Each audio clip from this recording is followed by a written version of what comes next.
السلام علیکم ورحمۃ اللہ وبرکاتہ۔ ایک شخص کو یہ مسئلہ پیش آیا کہ وہ اپنی ساس کی قبر پر گیا۔ اس کے ساس کا کئی سال پہلے انتقال ہوا ہے۔ اپنی ساس کی قبر پر گیا اور وہاں وہ صاف صفائی کرنے لگا قبر کے اوپر کے حصے میں، تو اس کو ایک جگہ کوئی چیز گڑی ہوئی نظر آئی۔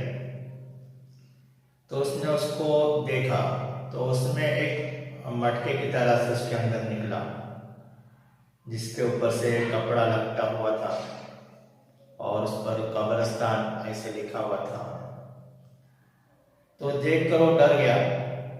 اس کو ایسے لگا جیسا کہ کسی نے اس کے پریوار پر، اس کے خاندان پر کوئی جادو ٹونا کر دیا، اور جادو ٹونا کر کر اس قبر کے پاس اس نے دفن کر دیا۔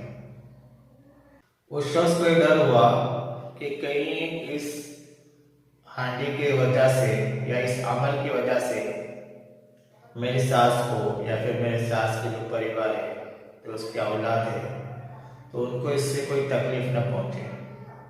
اور وہ ڈر کر پھر اس نے مجھ سے فون پر بات کیا اور مجھے جو ہے وہ فوٹو بھی بھیجے وہاں کے، وہ جو وہاں اس کو ملے۔ تو اصل میں وہ جو سفلی عمل والے ہوتے ہیں، خاص طور سے وہ اس طرح کے عمل کرتے ہیں، اور اس میں اکثر توڑ کرنے والے عمل ہوتے ہیں کہ اس میں کسی کا نام لکھ دیا جائے اور اس کی ماں کا نام لکھ دیا جائے، ان کا جو بھی عمل ہے اس کو کرتے ہیں اور اس کو قبرستان میں دفن کرتے ہیں، اور شمشان بھومی جہاں ہندوؤں کی میتوں کو جلایا جاتا ہے اس جگہ پر اس کو دفن کرتے ہیں۔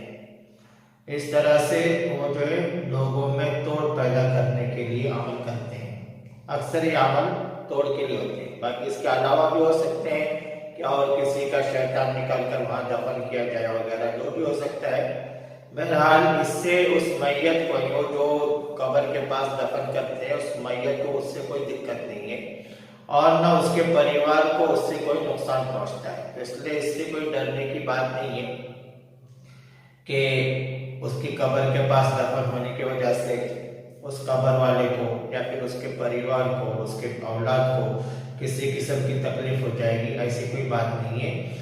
وہ جو دفن کرنے والا ہو تو یہ جانتا بھی نہیں ہے کس کی قبر ہے، اس کا صرف مقصد قبرستان میں دفن کرنا، اور خاص طور سے پرانی قبروں کے پاس دفن کرنا، یا پھر دو پرانی قبروں کے درمیان میں دفن کرنا، اس طرح کے وہ عمل ہوتے ہیں، اس کو کرتے ہیں۔ اسے زندوں کے لیے، جو لوگ اس قبر والے کے جو رشتہ دار ہیں، ان لوگوں کے لیے اس سے کوئی نقصان نہیں ہے۔